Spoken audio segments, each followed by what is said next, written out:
దయచేసి గమనించండి, మేము ఫ్లైట్ క్యాచి పడిపోయిందని ఉండీలు దిగిపోయాం. అప్పుడే మాకు తెలిసింది ఏంటంటే గేట్ వేసేసాడు అంటే మేమున్నది ఇద్దరం, కుక్కలు మాత్రం 3.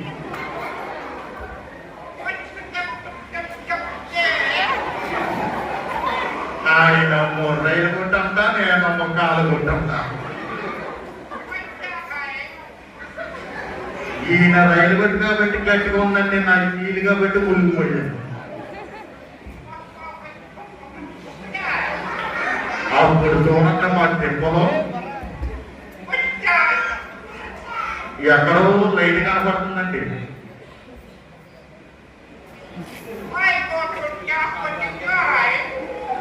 అప్పుడు అలా పరిగెత్తుకుంటా చెరుకు వాళ్ళు నేను తెలియనండి, అంత ఊళ్ళో ఈయన వచ్చాడు.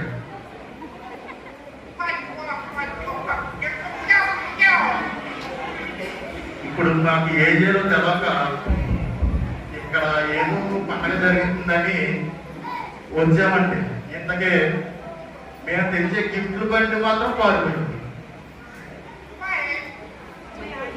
పోనా అండి,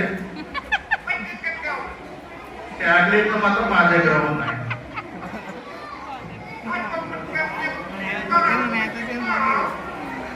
ఏమనుకోకండి, మా ఊరికి ఆకలి ఎక్కువ.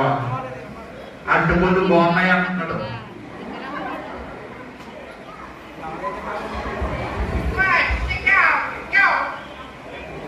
ఇక్కడ కాదులు లేవు, కుక్కలు ఉన్నారు. మా దగ్గర తోటి తెలిస్తే కదా మీకు.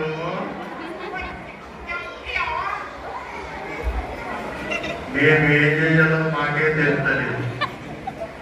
మీరు చూతనము కొత్త బట్టలు వేసుకొచ్చారు, కుక్కలు చూతనము దౌరేతనాయి. ఇప్పుడు ఇది తీసుకెళ్ళి నేను బొమ్మ వెళ్తానంటే అక్కడ అంటే నీకు బొమ్మగా వస్తే మనం గిఫ్ట్లు బట్టి ఎక్కడ ఉందో ముందు తెదుకు. ఈడేమంటున్నాడంటే నువ్వే తోలే కదా, ఆ బండి అక్కడ పడిపోయింది, నువ్వు నెత్తుకురా, దాంట్లో 2 యాపం పెట్టాడండి. ఇప్పుడు నేను ఉన్నానంట, నీకు దండ పెడతాను స్వామి, అవి కూడా పండగ జరుగుతుంది. ఇప్పుడు మళ్ళీ చేతులు కనపడ్డాడు.